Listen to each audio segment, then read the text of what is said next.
Desde Monterrey, Nuevo León, México, para el mundo de habla hispana, hablemos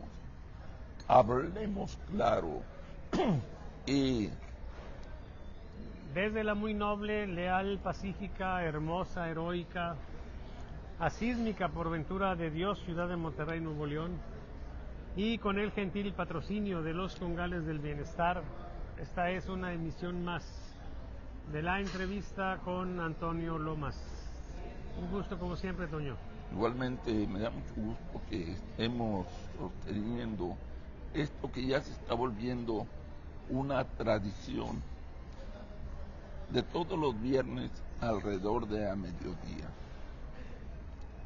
Salvador, me acaba de llegar una información que ya es pública, no es privada, ni soy el único que la tiene. Pero en base a eso quiero hacerte 3 preguntas. ¿Estás mejor económicamente que en el 2025? ¿Estás mejor en salud que en el 2025? ¿Eres más feliz que en el 2025? Y te digo por qué te hago estas preguntas. Hoy me llegó el informe mundial sobre la felicidad. Estamos como país en el número 12 de 25. ¿Número 12? En el número 12 de 25. Estados Unidos está entre los últimos países con mayor rango de felicidad, y Canadá también. Y es algo que a mí se me hace increíble, como países que se supone que económicamente, tecnológicamente, en satisfactores como salud, transporte, educación, tienen un menor rango de felicidad que nosotros. Y la pregunta para el experto en encuestas: ¿cómo se puede medir algo tan subjetivo como la felicidad? Adelante. Fíjate, Toño, te voy a contar una historia, ¿sí? Cuando yo estaba estudiando allá en Estados Unidos, estamos hablando del 80 al 84, gracias, muy amable.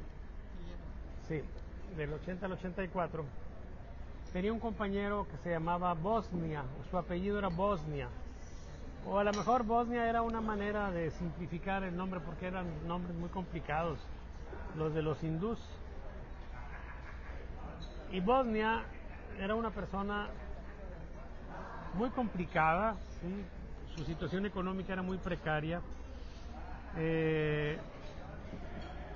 y aparte de eso, él recién casado se viene a Estados Unidos, ya estaba en su 5.º año en Estados Unidos, dejó a su esposa, cada vez que se refería a ella lo hacía con una devoción impresionante, ¿sí? Se le desbordaba el amor por ella, ¿sí? Te mostraba su fotografía, orgulloso de la belleza que él apreciaba en su esposa, ¿sí?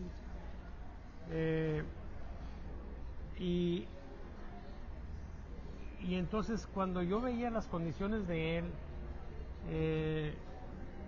decía yo, si estuviera en su situación estaría abatido, pero él estaba radiante siempre, era un hombre entusiasta que irradiaba felicidad. Y un día yo le pregunté: oye, Bosnia, dime una cosa, ¿cómo le haces para ser tan feliz? Porque yo en tus condiciones estaría muy triste. Y me dio una respuesta que me llamó mucho la atención. Ahora, en aquellos años era una novedad la respuesta. Ahora ha permeado mucho esta idea. Pero para el 1981-82 era una novedad para mí, ¿sí?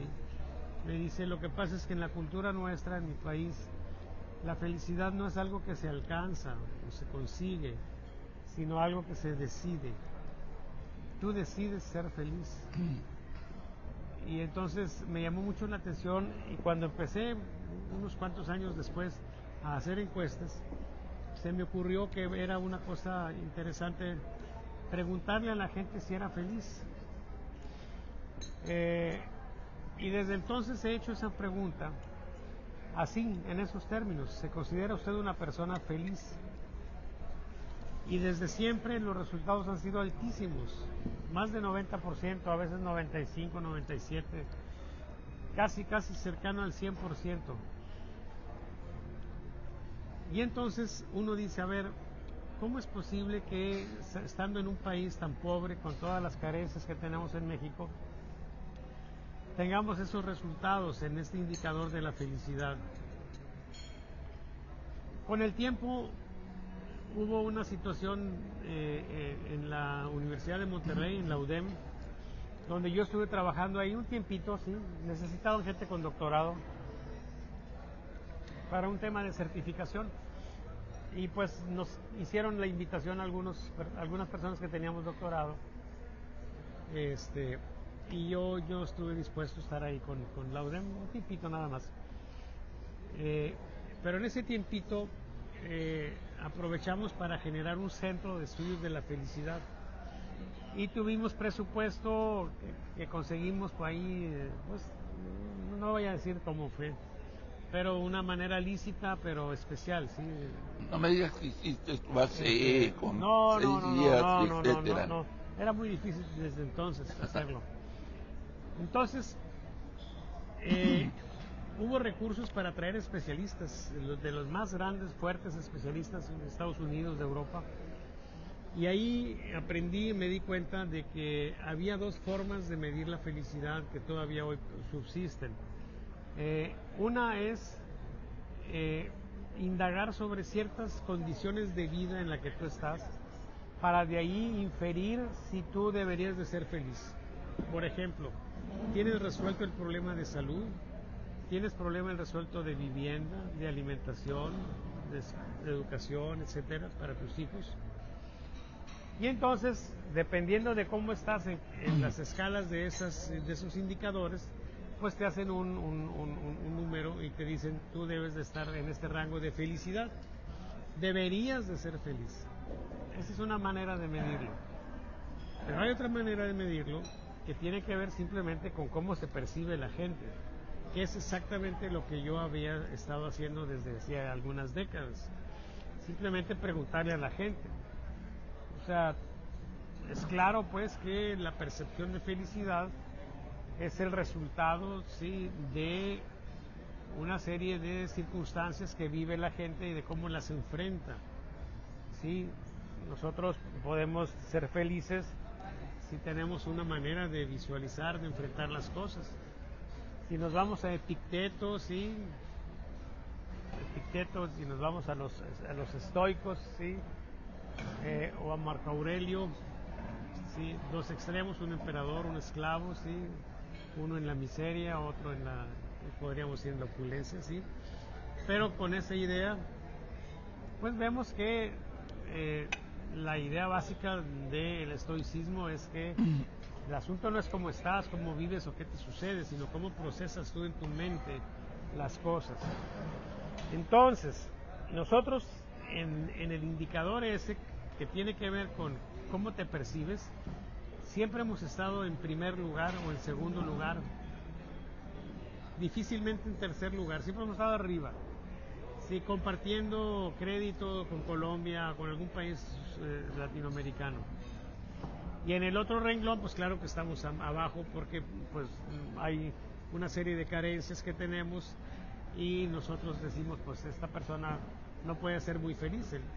Lo interesante aquí es que a pesar de esas cosas, nos sentimos felices. ¿Sí? Entonces, pues, ¿cómo estamos en ese renglón? Pues estamos así. Ya te hice una introducción enorme, sí, larguísima, pero yo quisiera hacerle como de repente en algunos lugares. ¿Me puede repetir la pregunta? Sí. No, nada más te preguntaba en base a esto, si tú en el 2025 te fue mejor económicamente, en salud, etcétera, como para decir, sí, soy más feliz que el año pasado. Bueno, tú estás claro planteando las cosas en el contexto de esa segunda acepción para ver la felicidad, o sea, que Así tiene que ver es. con tus condiciones materiales de vida. Bueno, yo te diría pues que estoy pues ¿cómo te diré? Pues estoy más o menos igual, ¿sí? Finalmente las cosas de uno son similares. Pero es un caso el mío especial porque pues tengo ya mi pensión, o sea, no estoy en una situación de gran angustia. Jodido, pues tengo ahí algunos centavitos con los cuales sobrevivir. Y en el asunto del negocio, pues siempre ha habido problemas de que tienes poquitos clientes o de que los clientes que tienes o has tenido no te pagan, sí. Pero son cosas más o menos iguales. Yo no percibo en el caso mío una situación de cambio, de deterioro o de bonanza, ¿sí? Seguimos más o menos igual. En términos generales hay que decir que el gremio encuestador es un gremio que ha estado castigado durante todo el periodo de la 4T, a grado tal de que estar vivo como empresa encuestadora, sobrevivir como tal, ya es una bendición, porque las encuestas las han acaparado el grupo de encuestadores que tiene la 4T. Ellos hacen encuestas, no contratan, pretenden que los encuestadores profesionales les regalemos la información, de hecho lo hacemos.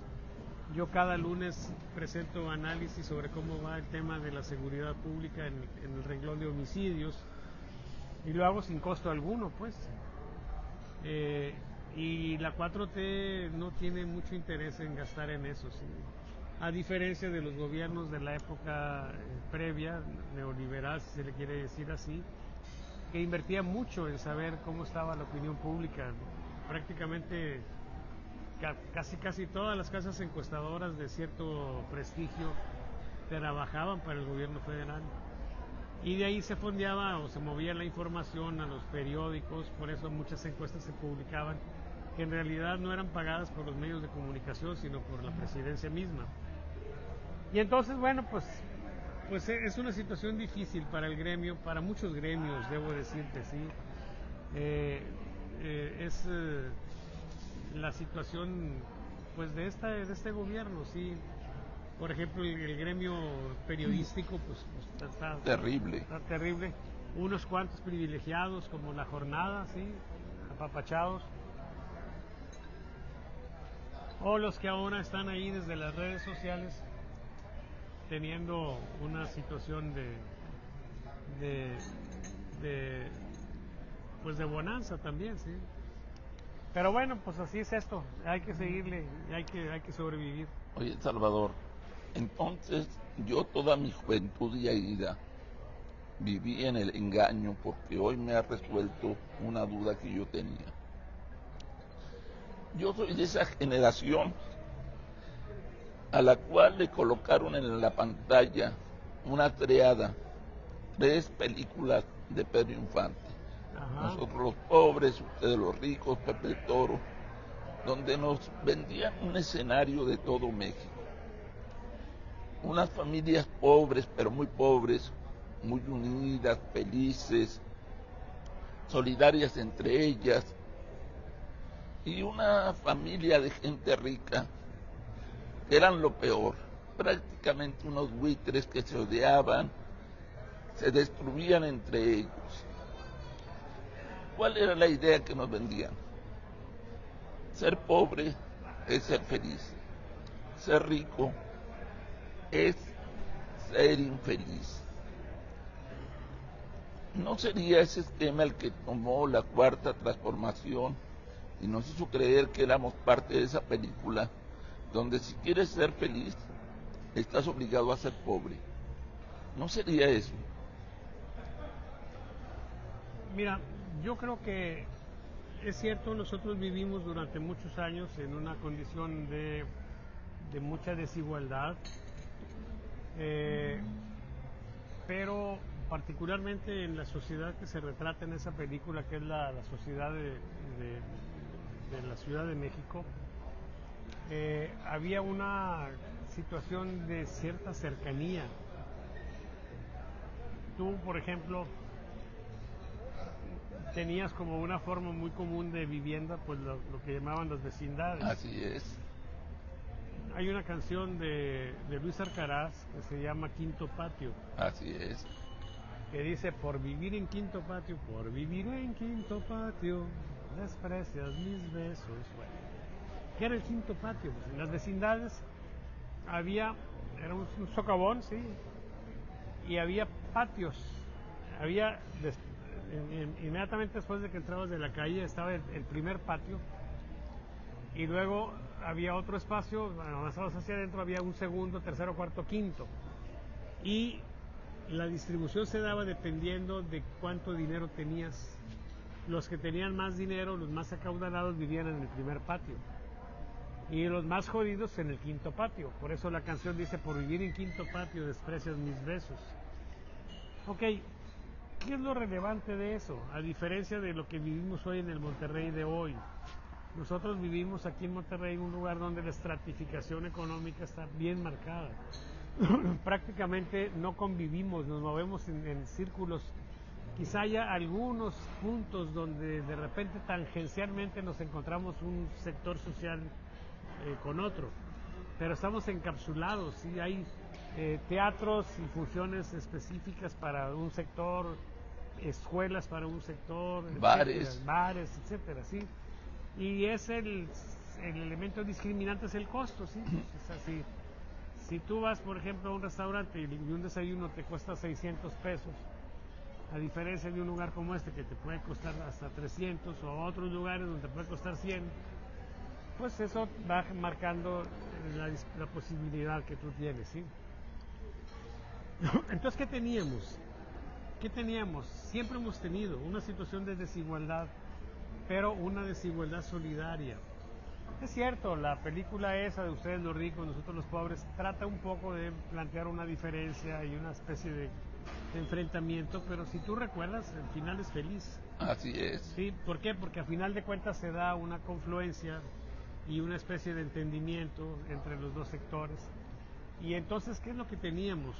Una situación de desigualdad, sí, pero no, eso hay que subrayarlo, no de polarización. Lo que vino a hacer la 4T no fue descubrir o abrirle los ojos a la gente de que había desigualdad, siempre ha habido desigualdad.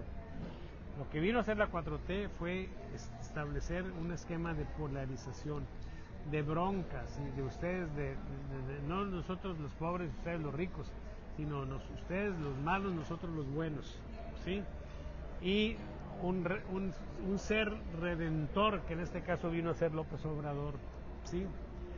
Eso es lo que tuvimos nosotros, y lo que tenemos ahora. Mira, fíjate,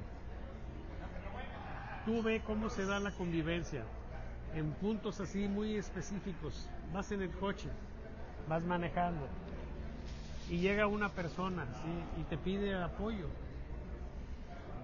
y tú le das lo que traigas, 10 pesos, 20 pesos, ¿sí? ¿Cuál es la respuesta de esa persona? Que Dios le dé más, que Dios le dé más, ¿sí? Que Dios lo bendiga, pero particularmente que Dios le dé más. ¿Qué significa eso? A mí me vale madre la desigualdad, yo no estoy preocupado por la desigualdad. Es más, yo le pido a Dios que la desigualdad sea más grande, porque le estoy pidiendo que le dé más a esta persona que me acaba de dar 10 pesos o 20 pesos, pero que tuvo pues la disposición, el buen ánimo, la conmiseración de apoyarme en mi desgracia, ¿sí? Porque esos 10 pesos, esos 20 pesos, pues yo los voy a traducir en algún taquito, en alguna cosa que me resuelva algo, ¿sí? A lo mejor después de algunas horas aquí junto lo suficiente para un medicamento que tengo que llevarle a mi madre o a mi familiar querido, ¿sí? Y entonces lo agradezco. Entonces, de la ecuación que teníamos del agradecimiento, ¿sí? La bendición, el pedirle a Dios por alguien que supuestamente está favorecido y no tú, ¿sí? Ese tipo de cosas fue lo que nos vino a quitar esto. ¿Sobre qué base? Sobre la base de decir, no es que alguien tenga la buena voluntad de apoyarte, es que es tu derecho. Y es tan tu derecho que lo hemos elevado a rango constitucional. O sea, tú debes de recibir esto. Y entonces, ¿qué quitamos de la ecuación? El agradecimiento. Y generamos una situación, una sociedad confrontada, complicada, ¿sí? Que ahí está y no sé cuánto tiempo más irá a durar así.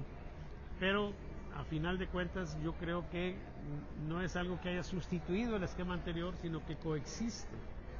O sea, tenemos de cualquier manera esos elementos ahí en la base social de agradecimiento, ¿sí? Fundamentalmente, ¿sí? Pues no de confrontación, ¿sí? Sino de simplemente entender que hay una situación que se tiene, que se vive por diferentes razones, y bueno, ante ella pues tenemos una condición básica, y aquí vamos a decir una palabra que utilizó mucho el gobierno de Carlos Salinas de Gortari, ¿sí? Una condición básica de solidaridad. Si somos solidarios, ¿sí? Somos misericordiosos, ¿sí? Y somos agradecidos.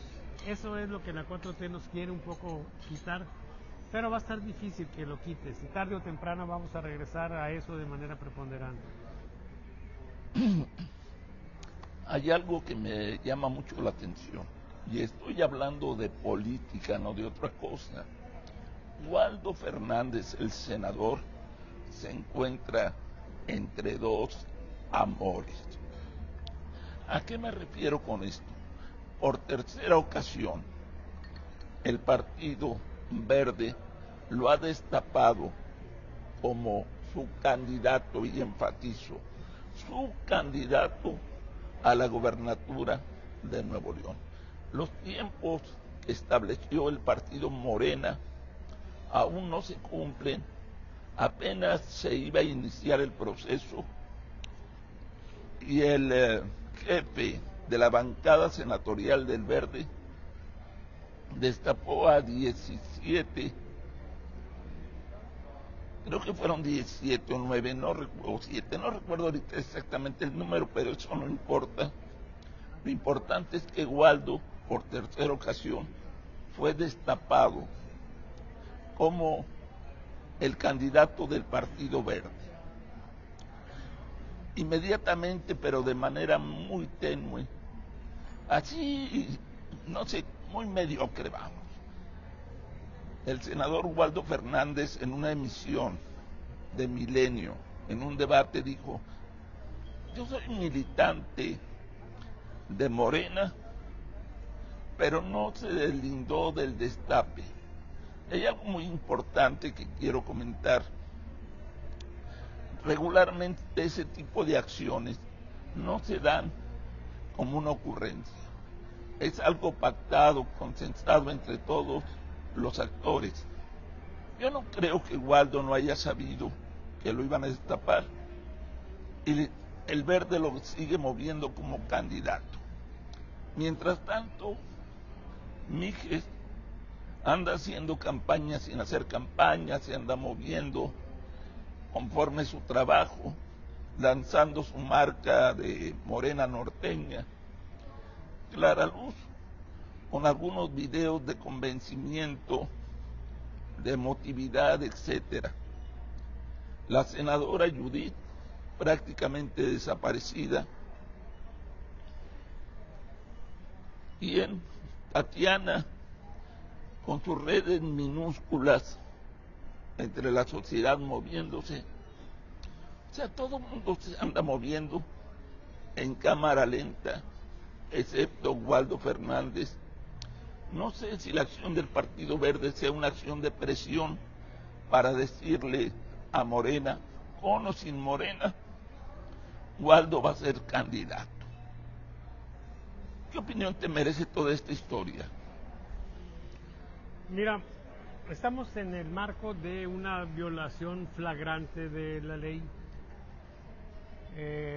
la prohibición de campañas adelantadas, ¿sí? En este vicio que tiene la 4T de jugar a cambiar la realidad con el solo hecho de cambiar las palabras, somos el gobierno del eufemismo.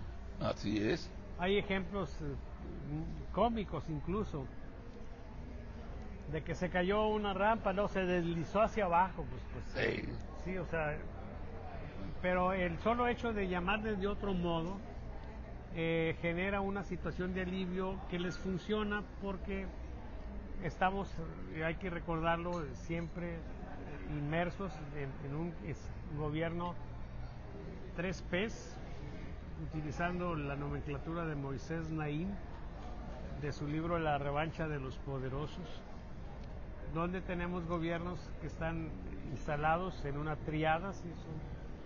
Fíjate que es muy interesante esto porque cuando algo se soporta en tres cosas, aplicando un axioma de geometría, ¿sí?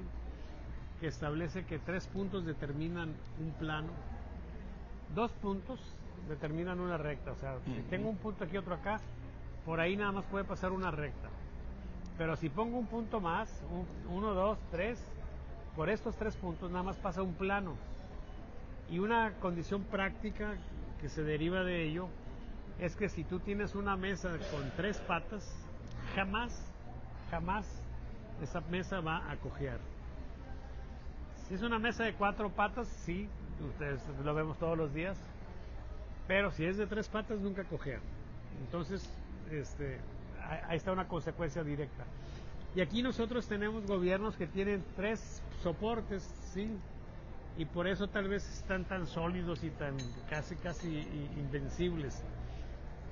Pero son 3 cosas terribles, son la populismo. ¿Qué es el populismo? Sí, un esquema estratégico que te divide a la sociedad en buenos y malos. Hay un malo, sí, hay un enemigo, y los otros están siendo víctimas de él. Entonces tenemos el populismo, nos divide. La polarización acentúa esa división y nos convierte pues en personas que le damos la mayor importancia al polo en el que estamos, más que a la razón, más que a los datos, más que a la estadística, más que a nada. Simplemente es punto, se irracionaliza la sociedad. Y la tercera P es la posverdad. No importa lo que salga, no importa lo que suceda. Sí, tenemos basados en estas 2 cosas previas, particularmente en la polarización, yo puedo habilitar la posverdad. Oye, se incendia en 2 Bocas, hay un incendio, mueren 5 personas. No, pero esas personas están fuera del área del perímetro, o sea, ya prácticamente lo que te están diciendo, en 2 Bocas no pasó nada, ¿sí? Y como estamos en el contexto de la polarización, los que siguen a Morena te van a repetir eso y te lo van a estar diciendo, y para ellos va a ser la verdad, es la posverdad. Y así como ese tema, pues el tema también de el descarrilamiento del tren, ¿sí? El transísmico, los 12 muertos que hubo ahí, o no sé cuántos muertos hubo, no recuerdo bien. y así todo esto, ¿sí? Entonces tenemos esa situación donde tenemos esta sólida base, ¿sí? Y nada más, si me recuerdas la pregunta para cerrar la idea. La pregunta es, ¿se afectará o qué está pasando? ¿Será fractura o qué está ocurriendo en el interior de la cuarta transformación? Ya. Cuando Sí, Waldo, sí, de manera tan firme, es destapado por el Partido Verde. Así es. Entonces estamos hablando, te comentaba, pues empecé esta locución diciendo que estamos en el contexto de las campañas adelantadas, pero en un contexto donde Morena puede hacer lo que le dé la gana. Pero al mismo tiempo, al Morena darse esas libertades, genera por una elemental consistencia, ¿sí? La posibilidad de que los otros partidos también violen la ley. Sí, porque todavía hay un prurito, ¿sí? En el sentido de que si le permitimos esto a Morena, pues también se lo tenemos que permitir a los otros. Va a llegar el momento, si esto se hace más extremo, en que van a decir, para Morena sí, pero para ti no, y te chingas, ¿verdad? Pero todavía no llegamos a eso. Entonces, ¿qué es lo que están haciendo los demás partidos? Pues lo mismo, de algún modo diferente, pero en esencia es exactamente lo mismo. Sí, les llaman de algún modo, los nombran. Ya, por ejemplo, a Adrián de la Garza, el PRI, lo ha nombrado de un cierto modo, así como en el Morena van el día 22 de junio a tener definidos los defensores de la transformación. Oye, además aclárame una cosa, Salvador. Sí. Acaban de nombrar a Adrián de la Garza, Salvador de Nuevo León. ¿De qué chingado nos tiene que salvar? Es lo que yo pregunto. Salvador, así le llamaron. No, perdón, defensor. Defensor, sí. Defensor de Nuevo León. ¿Sabes Sí, qué? si lo Nos llamaron tiene que Salvador, defender. si lo llamaron Salvador debe ser bueno. Debe ser Fue chingón. fue lo que yo pensé, sí. O sea, ¿de qué No, nos pues, tiene que defender? no, pues eso es lo de menos, hombre. Lo importante es que te están diciendo que el candidato del PRI ya está definido y es Adrián de la Garza. Igual que te están diciendo en el caso del Partido Verde, el candidato es Waldo Fernández. Ahora, aquí lo interesante es que no sabemos cómo están las cosas. Sí, yo tengo la percepción, la idea de que Adrián de la Garza está bien. Me queda la duda de si le afectó todo el golpeteo a que ha estado sometido desde el problema de la empresa esta de Next Energy, todo el golpeteo que ha recibido por parte del Estado, por parte de Luis Donaldo Colosio, etcétera. Y entonces, pues no sé realmente cómo estará su condición. En el caso de Waldo Fernández, yo la verdad nunca he visto fuerte a Waldo Fernández, o sea, nunca lo he visto como una persona que tenga una condición fuerte. Para un partido como el Partido Verde, ¿sí?, que tiene como propósito no ganar una elección, sino sobrevivir, pues ellos le están tirando al 3%. Así es. Sí, poquito más del 3%, algunas diputaciones que puedan conseguir, y ellos se dan por bien servidos. Ellos no tienen la lógica del triunfo. Sí, a diferencia de los otros partidos como puede ser Morena misma, sí, como puede ser Movimiento Ciudadano que gobierna, sí, también tiene posibilidades y busca eso, sí, y el PRI, que pues si va junto con el PAN tendría esas posibilidades más fuertes. Si no, pues puede ser que también el PRI ande en el baile ese de conseguir el 3% de perdido para no morir. Pero yo creo pues que aquí tenemos el problema fuerte de que no sabemos cómo están las cosas, ¿sí? Vivimos una situación de incertidumbre, por lo que ya hemos comentado tantas veces, de que las encuestas pues no son confiables. Son encuestas que están ahí ahora en un periodo donde las empresas están muy maltratadas, las tradicionales, las que aplican una metodología más o menos adecuada. Y lo que hay son una serie de opciones, patitos, ¿sí?, que se venden, pues tú lo has comentado a veces, hasta en 10,000 pesos una encuesta. Imagínate una encuesta que debe costar como 400,000 pesos, una encuesta estatal, sí, que te la venden en 10,000 pesos, una barbaridad. Oye, pero lo que me encanta es que en esa encuesta todos ganan. Cada quien trae su encuesta ganadora, por supuesto, sí. Bueno, y eso es lo que está. Y los actores políticos a veces hasta como que se creen eso, ¿sí?, se creen sus propias mentiras, y vivimos una condición de chunga, pero no deja de ser triste que no tengamos una idea pues más o menos aproximada de cómo están las cosas. Y ante ello, pues, ¿cuál es la alternativa, Toño? Te la voy a decir, ¿sí? Olvídate de las encuestas. Olvídate de las encuestas. Y vete a lo que había antes de que hubiera encuestas, ¿sí? ¿Qué es? Pues tu juicio personal. Analízalo en función de otro tipo de criterios. ¿Quién puede ser el que esté en punta, ¿sí? Y si yo hiciera ese ejercicio, yo personalmente, yo pensaría que estarían en punta en una competencia cerrada Adrián de la Garza y Mariana Rodríguez.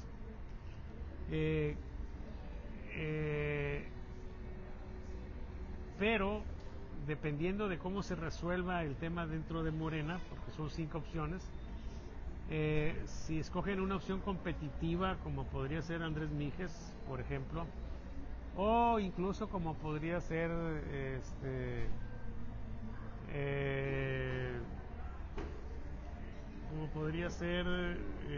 la compañera que ya fue candidata, ¿cómo se llama? Clara Luz Flores Carrales. Serían opciones competitivas. Yo veo menos competitiva a Tatiana, a Judith, al mismo al mismo Waldo. Waldo. Y hay otra opción más, la sexta, bueno, es... Es el alcalde García, que a mí se me hace que lo están el metiendo de alcalde García, relleno. sí. Pero bueno, en un caso de eso podríamos estar en una situación interesantísima porque podríamos llegar a una elección que se vaya a tercias, o sea, Morena por una parte, MC por otra parte, PRI, PAN por otra parte, ya sea que vayan en la alianza clara o en la alianza implícita, pero más o menos ese sería el escenario, y yo creo que por lo pronto, mientras no haya una opción clara, confiable de encuestas, pues no debemos de tomarlas en consideración. O sea, hay que se entretengan los mismos candidatos, que sean pendejos solos, sí, pero que no vengan a ser pendejos a nosotros, sí. Oye, Salvador, hay algo que hemos comentado tanto en la mesa grillera como en este espacio, las ventajas competitivas.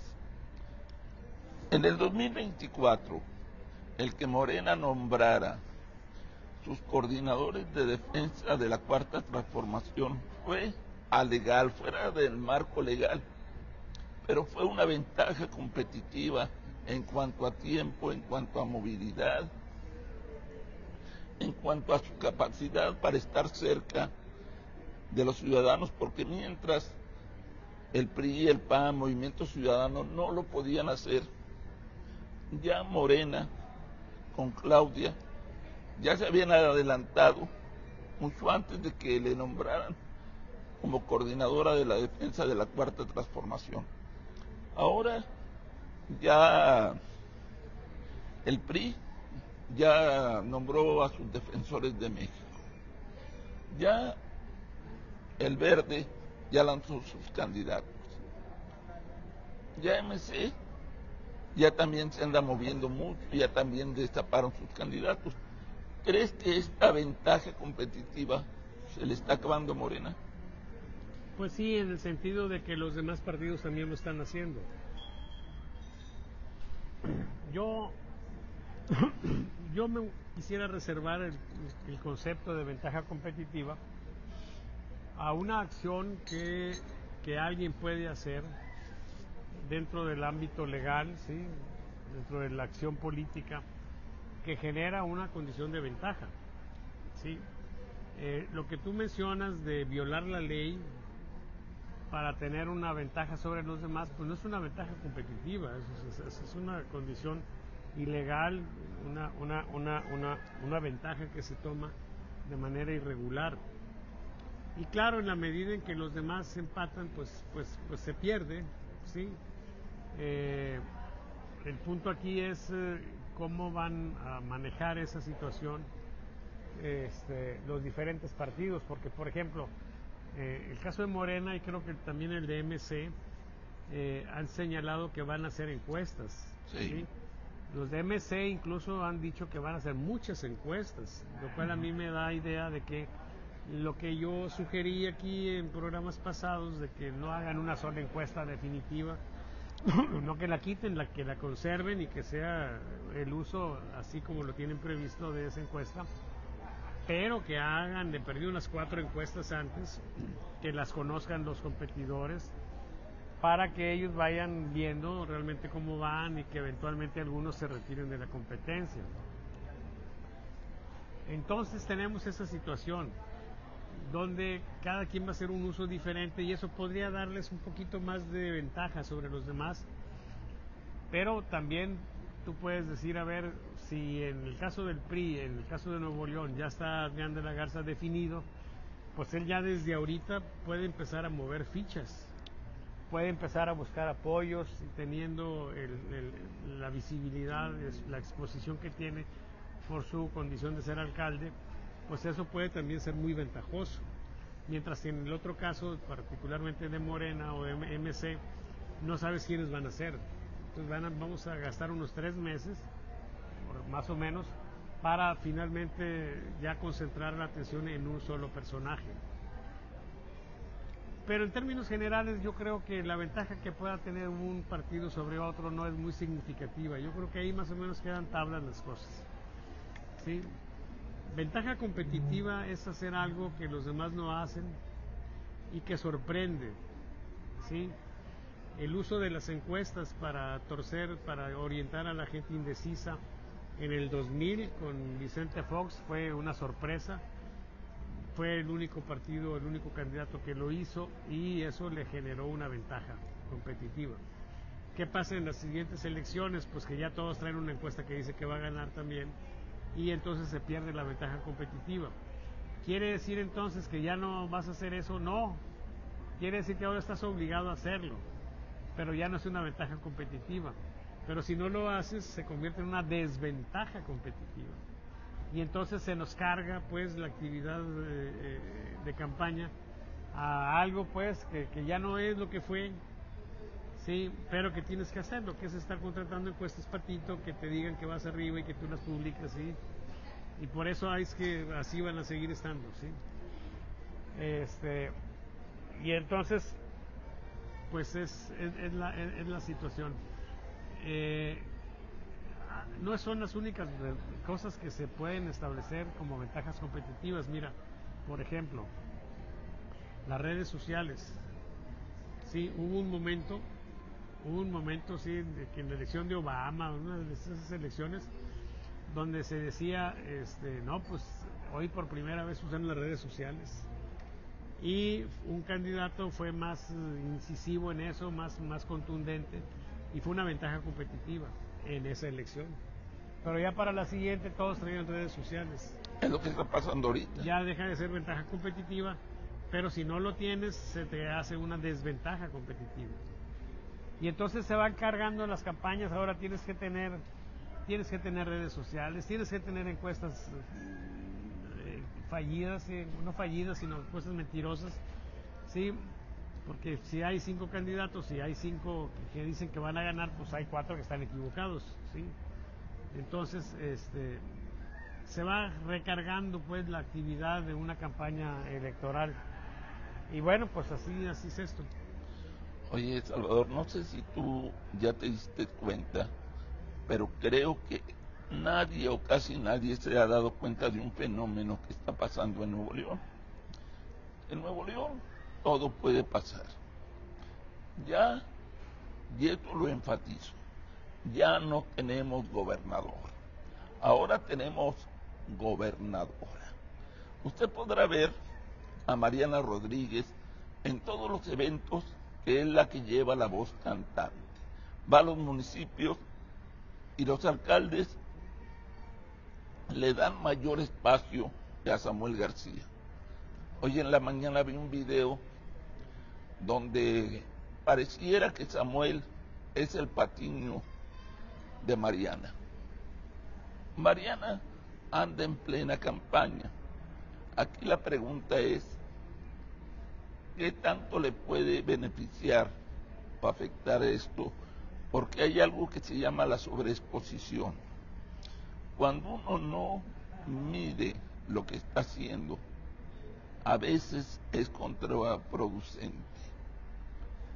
Yo entiendo lo que motiva a Samuel y a Mariana, la desesperación por obtener el mayor rating posible, estoy hablando con el lenguaje antiguo, en las redes sociales. Salvador, esta situación de que Mariana hoy sea la voz cantante en Nuevo León del poder público gubernamental, ¿le afectará a Mariana o a Samuel? ¿O lo dejaremos pasar como si nada? No, yo creo que le beneficia. Difícilmente vamos a tener una sobreexposición, porque es un evento de gobierno, el día siguiente otro, ¿sí? No es una luz de spots, por ejemplo, que se vengan y que estén hablando de Mariana. Entonces yo creo que le va a beneficiar. El problema es en qué sector va a beneficiar. Quizá sean los sectores que son sensibles a las redes sociales, los jóvenes, y entonces, bueno, pues se va a estar posicionando ella. Yo creo que lo que va quedando claro es pues que de esa lista que se dio de 8 compañeros del Movimiento Ciudadano, 8 o 6, ¿sí? Creo que 8, ¿no? Así es. De Movimiento Ciudadano, pues es claro que aunque esté ahí esa lista grande, la opción que va adelante pues es Mariana, sí, Mariana Rodríguez. Y ella pues va acompañando, es funcionaria pública, pues tiene todo el derecho y la posibilidad de ir. La lectura de que estamos dejándole toda la cancha a ella, pues sí es una lectura válida, pero a final de cuentas pues no es algo que se pueda evitar en base a algún pronunciamiento de orden legal, ¿sí? O sea, pues simplemente es una funcionaria pública. Como es ella, pudo haber sido otro funcionario público. Raro sería que no fuera funcionaria pública, que no tuviera ninguna razón de ser, que tuviera alguna participación en un evento público y que estuviera ahí presente, ¿sí? Eso sí estaría difícil. Entonces, bueno, pues yo creo que para mí eso lo único que nos está indicando es que ella va a ser la candidata a la gubernatura, ¿sí? Y los demás, pues tal vez estén ahí para ver más o menos qué tanto avanzan en sus posiciones, para tener una situación similar a la que tuvimos para la presidencia de la República en Morena con las corcholatas. O sea, la posición número 1 ya está definida, ¿sí? Como lo fue también en aquella elección, donde ya estaba claro que Claudia Sheinbaum iba a ser la candidata. Pero había otras posiciones importantes que habría que definirse y entonces quedaron pues dependiendo de cómo quedaron en las preferencias. ¿Qué sigue después de la candidatura a la gubernatura? Pues la candidatura a la ciudad de Monterrey. Quizá el que quede en segundo lugar de esa lista sería el candidato a Monterrey. Y luego pues las senadurías, las diputaciones federales, las diputaciones locales, otras alcaldías también. Entonces, pues básicamente es eso, sí, yo no creo que haya sobreexposición. Sí es más de lo que debería de ser, sí, pero difícilmente creo que sea una sobreexposición. Oye, lo que me llama la atención es cómo está jugando el alcalde de Juárez, Nuevo León. Ya todo su equipo de estrategia en redes sociales se está moviendo como si realmente tuviera posibilidades de llegar a la candidatura. Le están invirtiendo en redes sociales, en encuestas. Están prácticamente diciendo, vamos a jugar en serio. Héctor García, de manera más cauta, sigue haciendo lo que siempre ha hecho, trabajar, moverse, sin apostarle demasiado a la posibilidad de ser candidato a la gubernatura. Yo no sé si ya le dijeron que simplemente es un juego y que el final ya está definido. Colosio pues sigue en su misma aventura, viendo a ver si va a ser candidato por Sonora o candidato por Nuevo León, y yo creo que ya la jugada ya está amarrada para ser candidato de Sonora. Marta Herrera, que estoy seguro que va a ser, si tiene la fortaleza suficiente, puede ser la candidata a Monterrey. O sea, el único que se está manifestando, voy en serio, es el alcalde de Juárez, Nuevo León. De ahí en adelante yo no veo seriedad en nadie. ¿Cómo ves tú esta situación, Pero Salvador? yo veo a Mike Flores también muy movido. Ah, claro, se me olvidaba el jovenazo Mike Flores. Sí. ¿Quién sabe cuál sea la aspiración de Mike Flores? Sí, porque no creo que él se tome en serio la idea de que vaya a ser candidato a la gubernatura. Creo que eso ya está separado para Mariana. Entonces él, pues, no sé, la siguiente posición que sería más o menos concordante con el activismo fuerte que trae, pues sería la alcaldía de Monterrey. Sí, pero por largo tiempo se habló de que esa posición iba a ser disputada por Marta Herrera. Así es. Entonces ahí es una situación que queda como un interrogante. Y bueno, se habrá de despejar en los próximos días seguramente. Oye, para cerrar esta emisión de hoy, vamos viendo dos posibles escenarios. Mariana, Adrián y Mijes o Clara Luz. ¿Quién crees tú que, futureando un poco, sería el candidato que embonaría mejor con las intenciones de los ciudadanos de Nuevo León. Ah, caray. Mira, cuando piensas en los ciudadanos de Nuevo León, en el sentido amplio, estamos ante una situación donde Morena tiene una mayoría en intención de voto, en identificación partidista, o sea, en fans. Y entonces tenemos pues que de acuerdo a eso, ¿sí?, los dos nombres que has mencionado como opciones de Morena, que son Clara Luz Flores y Andrés Mijes, serían los que mejor responderían a lo que los nuevoleoneses quieren. Problema aquí es la composición de fuerzas. Esto lo hemos dicho muchas veces. Nosotros tenemos una fuerza que se ve en esos dos indicadores que te acabo de comentar: intención de voto e identificación partidista. Pero son indicadores que se generan, se surgen de una encuesta y están cargados en un porcentaje altísimo, casi 80% de esa fuerza, ¿sí?, tiene que ver con personas de escasos recursos económicos, ¿sí?, que en términos generales están marginados de la vida social y política, pero que están agradecidos por los programas de asistencia social de los que son beneficiarios. Entonces, tenemos que pensar, cuando hablamos de ciudadanos, tenemos que pensar en dos cosas. Digamos que la ciudadanía en un contexto amplio, ¿sí?, que es lo que tiene que ver con lo que sale en las encuestas, etcétera, y lo que tiene que ver finalmente con la pequeña parte de ahí, o la parte de ahí que tiene que ver con el accionar, con el actuar político, que es a final de cuentas lo que cuenta, porque tú, cuando vas a decidir quién va a gobernar, vas a ver cuántos votos cayeron en la urna, y de ese apoyo grande que tenía Morena, muchos se quedan en su casa, no van a las urnas, por la condición esta que ya he comentado de marginación. Entonces, haciendo esa situación, tendríamos nosotros que ver que pues queda en una situación muy pareja, porque Morena pierde ese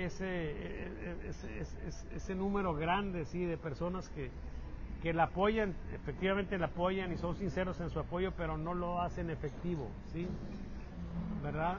Entonces Morena, con esa reducción, queda más o menos parecida a MC y parecida a Adrián de la Garza, por el PRI, por el PAN o por los dos. Entonces tenemos una situación pareja. Yo creo que estamos en una situación pareja y eso lo hace muy interesante. ¿Qué quiere decir eso? Pues que tal vez va a ganar el que no se equivoque. El que no se equivoque. Sí. Mira, por ejemplo, tuvimos en la elección pasada para gobernador, Clara Luz se equivocó 2 veces. Primero, cuando denunció al comediante. Segundo, cuando tuvo una entrevista ahí con, ¿cómo se llama con Julio Astillero, ¿sí? Así es. Donde niega a conocer a Kid Ranier, ¿sí?, de Nexus. Y luego sale la entrevista que da, la denuncia que presenta Adrián de la Garza, mostrando evidencias de que sí lo conocía, etcétera, ¿sí? ¿Cuál fue el error de Clara Luz? Bueno, pues no manejar eso de manera adecuada, ¿sí? ¿Cuál fue el error de Adrián de la Garza? Ser él personalmente el que presentara esas cosas, ¿sí? Eso no le benefició mucho. Y entonces por ahí entra y se cuela Samuel García. Es claro que hay elementos externos. En la elección pasada el norte jugó de manera clara en favor de Samuel, y el presidente de la República también jugó de manera clara en contra de Adrián de la Garza y como consecuencia en favor de Samuel. Entonces, pues, vamos a ver cómo viene la elección. Es cierto, es importante lo que tú planteas. ¿Cómo están las cosas? Pues están así, más o menos, pero habrá que ver cómo participan esos actores cómo participa la presidenta, que yo le he visto ganas de pegarle a Adrián de la Garza, a la presidenta, lo ha hecho ya. No creo que se vaya a inhibir. Y también creo pues que el norte va a tratar de incidir en eso. De hecho ya hay ahorita declaraciones claras, directas de Adrián de la Garza en contra del norte, como que está tratando de frenarlo, como que está tratando de pues ya de curarse un poco en salud, ¿sí? De estar ya descalificando al norte porque sabe que se va a venir en contra de él. Y entonces, bueno, pues esa es la situación que tenemos. Yo creo que vamos a tercios y que los factores externos van a influir, pero podrán influir más o influir menos dependiendo de lo que se haga. ¿Sí? El juego está ahí, Adrián de la Garza está ya tomando previsiones y bueno, vamos a ver qué sucede. Oye, Salvador, a diferencia de cuando gobernaba Andrés Manuel López Obrador, hoy día la cuarta transformación está sufriendo derrotas como lo del Plan A, está sufriendo una confrontación directa con Estados Unidos, más álgida que en aquella época, está sufriendo los errores de López Obrador como ese mamotreto, por llamarlo de alguna manera, porque no encuentro la palabra correcta, de generar una ACE, y a mí nadie me quita la idea que fue precisamente que esa idea surgió de la mente de López Obrador, con la cual conjuntó a una serie de personalidades que trabajan para la jornada, un periódico muy beneficiado por el sistema, y luego pedir que se enviara ayuda a Cuba. Todos estos errores, fallas, le irán a afectar de alguna manera a la cuarta transformación, sobre todo en Nuevo León este 2027, o seguirá gozando del efecto teflón, donde nada que le lancen le pega. Yo creo que tiene el potencial de desgaste, particularmente en Nuevo León. Quizá en otros estados más polarizados no, pero aquí creo que sí. Y vamos a tener durante los meses estos que siguen, pues más cosas de esto que comentas, ¿sí? Ya hubo una reacción por parte del embajador de Estados Unidos en México respecto de eso que comentas, de esa asociación civil donataria, pues, que está pudiendo deducir de impuestos un beneficio que no se queda en México, sino que se va a Cuba. Lo comentamos en la mesa grillera pasada, ¿sí? Una cuestión fundamental es que tiene sentido que tú agarres dinero, que tú desvíes dinero, que tú orientes dinero a un propósito que tiene que ver con beneficiar a personas, digamos que desprotegidas en México. O sea, poníamos el ejemplo de los CRITs, del Teletón, ¿sí? Donde alguien pone una cantidad, dona una cantidad, recibe un recibo un recibo deducible de impuestos, y entonces él como ciudadano tiene la posibilidad de influir en el gasto, en cómo se da el gasto, ¿sí? Orientarlo a un propósito que a él le resulta importante, como puede ser ayudar a los niños con enfermedades, con discapacidades, ¿sí? Para su rehabilitación. Entonces se entiende pues que el gobierno deje de ingresar dinero de impuestos por algo que va a beneficiar a sectores desprotegidos, ¿sí? A sectores complicados en México. Pero ¿cómo justificamos ese desvío para que se vaya a otro gobierno, a que se vaya a otro país? O sea, yo ahí tengo la duda, y por eso a esto le he llamado el huachicol fiscal bis o opción B, ¿sí? Porque precisamente es un dinero que se va para otro país, ¿sí? Y es muy cuestionable, me parece a mí cuestionable. Al margen de eso, al margen de qué tan bueno, de qué tan sensato, etcétera, ¿sí? Lo que tenemos es que López Obrador claramente se está oponiendo al el trabajo que está haciendo Estados Unidos en contra de Cuba. ¿Sí? El apriete ahora sí que tenemos, el cerco para que no se le venda petróleo, todo lo que está sucediendo como una manera de presionar para hacer caer al régimen cubano o para generar una situación similar a la que tienen en Venezuela. Entonces, López Obrador se pone a las patadas con Estados Unidos. Eso puede derivar cosas en los próximos meses que tendrían un impacto fuerte. ¿Sí? Si es que suceden cosas como que proceda Estados Unidos en contra de López Obrador. Por ejemplo, imagínate que de repente, pues no sé, lo aprendan, se lo lleven para allá, vengan por él. Pues eso sacudiría a este país de manera muy fuerte, ¿sí? Y la reacción, pues no sabemos cuál será. Como puede ser que sea de más apoyo y de más concentración a la polarización, ¿sí? Puede ser que se genere una situación de debilitamiento. No sabemos. No sabemos. Los héroes de repente se caen, ¿sí? López Obrador para mucha gente es un héroe, ¿sí? Y de repente pueden caerse. Mira, estamos viviendo una situación muy interesante con César Chávez, ¿sí? El líder de los trabajadores agrícolas en Estados Unidos, que de repente, pues siendo ya una persona en el santoral de Estados Unidos, ¿sí? El día de César Chávez, etcétera, ¿sí? Con estatuas, con avenidas, con su nombre, etcétera, de repente salen declaraciones de mujeres que lo acusan de haber sido un depredador sexual y de pronto se cae el mito en un tema tan delicado como ese, donde la acusación prácticamente viene siendo ya condena, ¿sí? Te pasas de inmediato, no hay juicio, no hay nada, ¿sí? Una señora de 95 años hace unas declaraciones. Pudiera, si se viene López Obrador en una situación de declive, emerger cosas que de repente lo tumben del pedestal en que lo tienen una buena cantidad de mexicanos. Y eso podría tener un impacto también en la fuerza electoral de Morena. No sabemos. La historia se está escribiendo, Toño, y hay que estar atentos, hay que estar viéndola.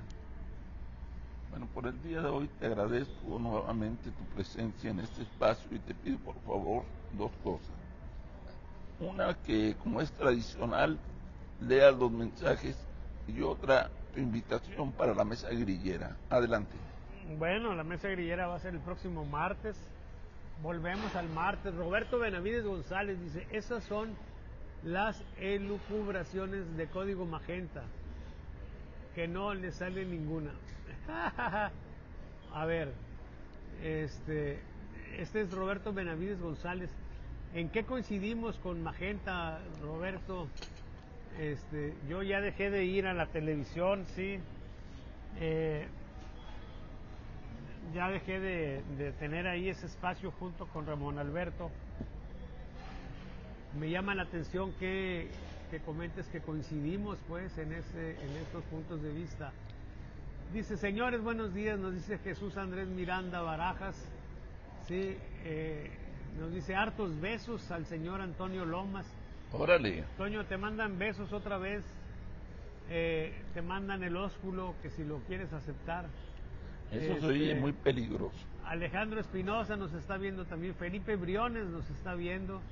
Jesús Andrés Miranda Barajas también, nos mandamos saludar a todos. Ricardo Cortés Camarillo nos está viendo. Juan Antonio Ayala también, nos mandamos un abrazo.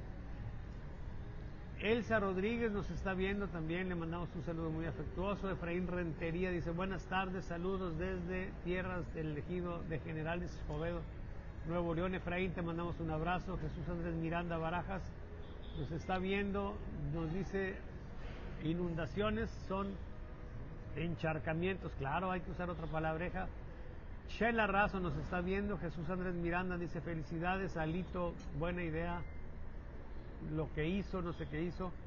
Roberto Benavides nos está viendo. De eso que hablamos, ya Salvador, leímos. De darle nombramiento a Adrián como defensor de Nuevo León. Ah, sí, a lo mejor eso se refiere. Esas son elucubraciones. Pues hay cosas que son muy claras, Roberto. No van a ser elucubraciones. Es claro que los que van a salir como defensores van a ser los candidatos. Es una manera adelantada de hacer campaña. Dice, pero dice que a Código Magenta no le sale ninguna chinga. Nosotros dijimos, yo no dijimos, a ver, en el esquema estructural del discurso de Ramón Alberto, él a veces dice, antes de tal tiempo, sí, va a suceder esto. Nosotros no llegamos a tanto, Benavides, somos acá más modestos, no tenemos forma de verlo. AMLO es lo que ha realizado, nos dice Roberto Benavides. AMLO es lo que ha realizado. Bueno, pues entonces fíjate nada más, Roberto, ha realizado Dos Bocas, que es un desastre, el AIFA, que es un desastre, el tren transísmico, que es un desastre, el tren Maya, que es un desastre, el problema con los temas de salud, ¿sí? El problema con respecto al manejo de la pandemia. AMLO es lo que ha realizado, pues sí, es un pinche desastre, sí, Oye, yo iría a lo que dijo Noroña, ha hecho muchas pendejadas, así es que es un pendejo. Sí, o sea, la verdad, Roberto, yo espero que un día, sí, yo espero, aunque no me lo digas, aunque no lo hagas público, pero yo espero que un día llegues a la conclusión de que López Obrador ha sido una desgracia para este país, sí. Aunque nada más para ti lo hagas, sí, porque sé que eres una persona decente y creo que tarde o temprano vas a tener que aceptar eso, aunque sea para ti mismo, ¿sí? Dice Roberto Benavides, en la esperanza de que los ayude Trump. Bueno, no, Trump va a buscar sus intereses y yo no soy de la idea de eso. Yo creo que debería ser bueno que los mexicanos nos arreglemos, porque si le damos chancita a los gringos de que entren, pues claro que van a venir a hacer desmadre y medio. Nos puede salir peor el remedio que la enfermedad. Esto no lo dice Ramón Alberto Garza, esto lo digo yo, sí. Pero como una cosa que está ahí a la vista, como una posibilidad, pues no podemos dejar de señalarla. Una cosa es que señalemos un riesgo y otra cosa es que deseemos que eso suceda. Son cosas radicalmente diferentes. El problema es que en esa idea de que nosotros los mexicanos seamos los que resolvamos las cosas, tenemos el problema de la cerrazón de la 4T. O sea, no puedes entender que hagas leyes que tienen que ver con los actores políticos y tú excluyas a la oposición. O sea, eso no tiene sentido. Entonces, bueno, si siguen así, pues no va a haber margen para que nosotros aquí resolvamos las cosas y de repente se puede venir el problema de que intervenga. Qué raro, es un desastre. ¿Y por qué lo respalda la gente? Lo respalda la gente por agradecimiento, Roberto. La gente, somos un país pobre al que le das 2,000, 3,000 y si hay 2 o 3 personas más, para mucha gente es una situación que nunca había vivido. ¿Sí? El problema no es el beneficio que obtienen, negar el beneficio que sí lo tienen. Yo platico con la gente, me dicen todas las noches rezo para que no le pase nada al presidente, me decía cuando López Obrador. Pero se está comprometiendo el futuro, ¿sí? de México, porque se están generando una serie de gastos cada vez más difíciles a base del endeudamiento, etcétera, ¿sí? Y entonces, por lo pronto, en el corto plazo, pues tienes esas personas agradecidas, ¿sí? Que están recibiendo un dinerito a costa de no ser cubiertas sus necesidades en el contexto global, ¿sí? Es un engaño vil. Si no podemos dejar de verlo así. Y esa es la explicación de por qué es así. Cuando tú haces el cruce de la fuerza que tiene Morena, ¿sí? Con la pregunta si reciben dinero o si reciben apoyo de los programas asistenciales, ahí es donde está la gran fortaleza, ¿sí? La gran fortaleza. Y entonces, bueno, pues esa es la explicación. Pero la gente, si tú te vas a la gente que tenga estudios superiores, por ejemplo, que puede tener un juicio más equilibrado, más informado de las cosas, pues tú lo ves en las redes, tú lo ves en todas partes, pues ahí está jodido, ¿sí? Oye, ahí está mal evaluada la 4T. Tú comentabas... Y bueno, estamos platicando con Roberto Benavides. Fíjate qué cierre tan interesante. Sí. Sí, dice, no se te olvide los aumentos al salario de los trabajadores. No se me olvida el asunto el problema es que el aumento de los salarios de los trabajadores es una variable que mueves, pero ha traído como contraparte que ahora haya cada vez más empleadores. Entonces, ¿de qué te sirve decir, a ver, yo ganaba un sueldo, ahora ya tengo un sueldo mínimo más alto, ya tengo, si nada más que de los 10 que éramos, ahora somos 8. Sí, o sea, a cambio de que alguien tiene un sueldo más alto, pues a cambio de que ahora 2 estén en el desempleo. Sí, porque hay patrones que ya se desaparecieron y ya no los emplean y se están muriendo, ¿sí? O sea, esa es una situación también engañosa como tantas otras que hay, ¿sí? Nosotros tenemos una situación donde los números macros indican que las cosas no están bien, ¿sí? En fin, Roberto, vente un día aquí, hombre, ya has venido algunas veces los martes, vente a la mesa grillera. Ya tenemos cada vez más chairos aquí en la mesa grillera, Roberto, nos están mayoriteando. No te vas a sentir solo. ¿Verdad? Pero aquí nos vemos, bueno.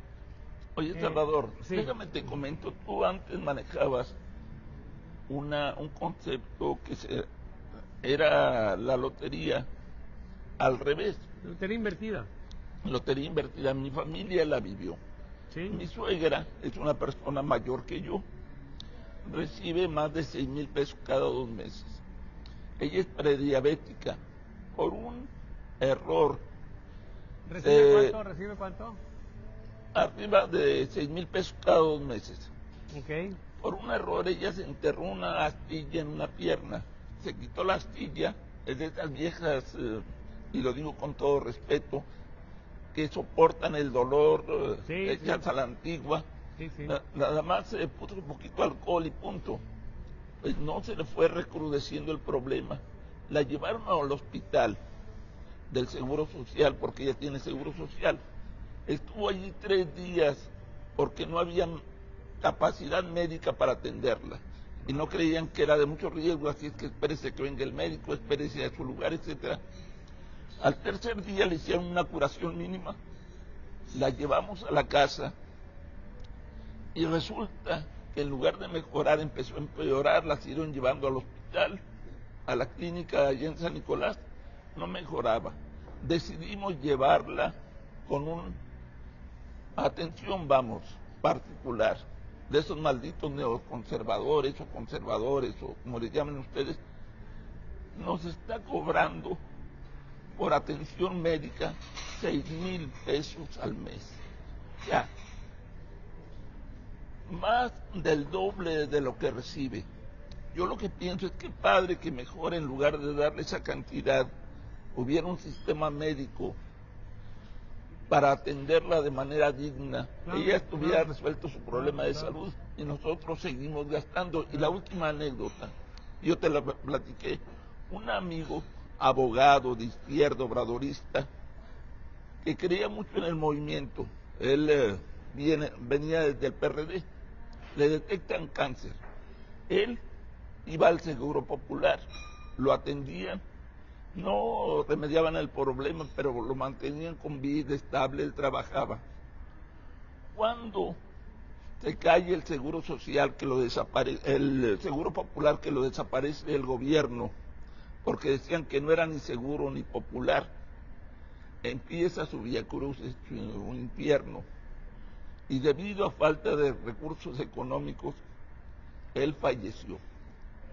Esa es la realidad, Roberto. Acuérdate que terminó siendo anti-AMLO. Así es. Esa es la realidad que se vive en México, que la gran mayoría no obtiene ese premio invertido en esta lotería, pero no sabemos cuándo lo vamos a recibir alguno de nosotros. Sí. Sí, lo que pasa es que en el esquema tradicional había un gasto social, sí, para cubrir particularmente casos como salud, sí, pero otros de otro tipo. Pero centremos en el caso de salud con Seguro Popular, donde tú tenías a costos muy bajos, sí, la posibilidad de solventar operaciones costosas que de otro modo no podrías sacar adelante.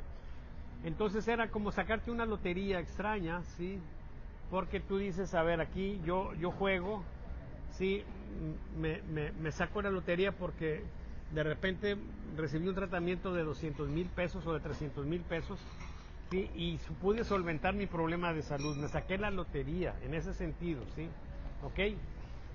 ¿Qué es lo que sucede ahora? ¿Cómo cambia el esquema de la 4T? Bueno, ahora haz de cuenta que en lugar de que se haga una situación de una cantidad económica que se acumula para cuando haya necesidad de atender a esos que se sacan la lotería. Ahora agarramos ese dinero y se lo repartimos a todos.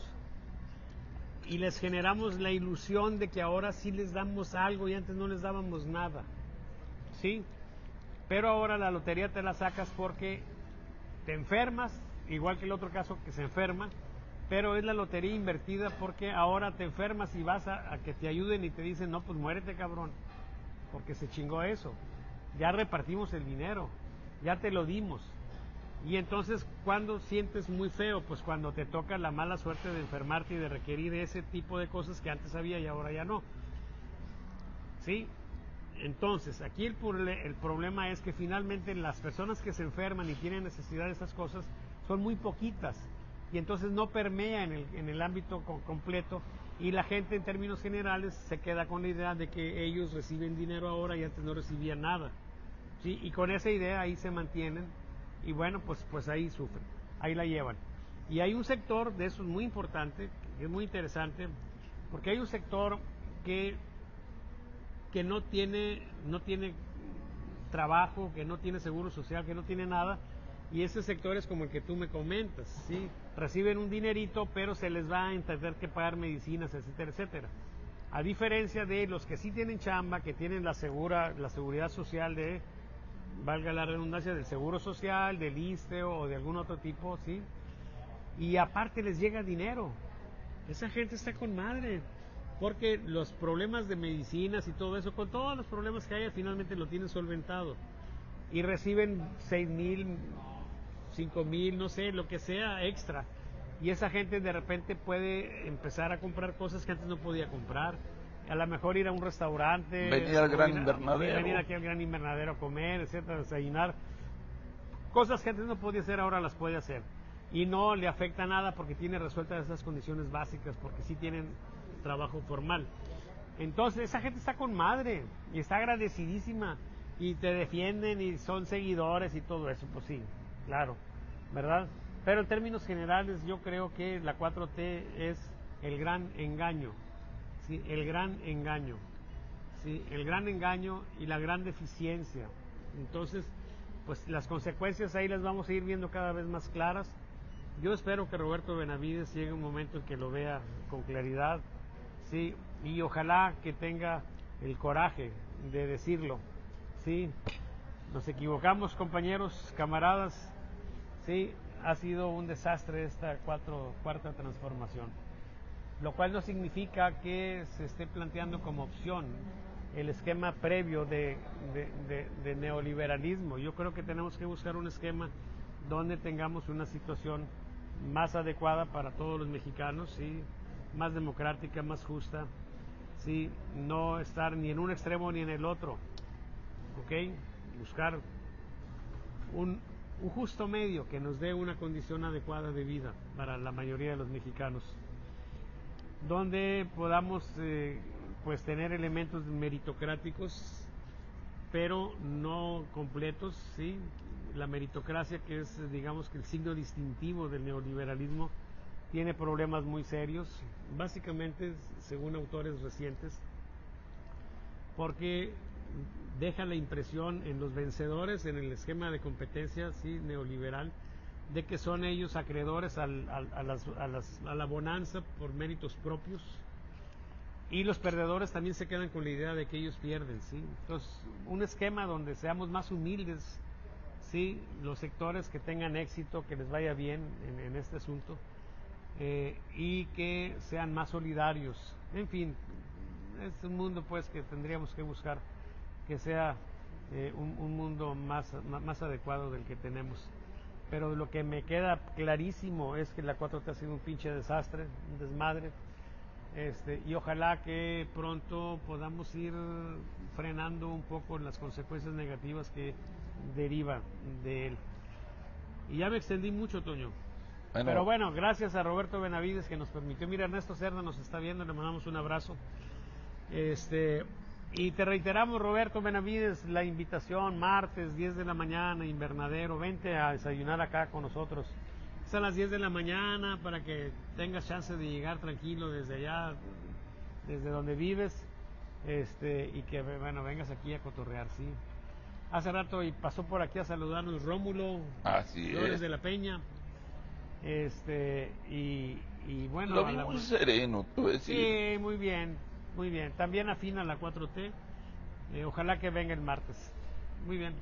Oye, pues tú también les estás diciendo, vengan a defender lo indefendible.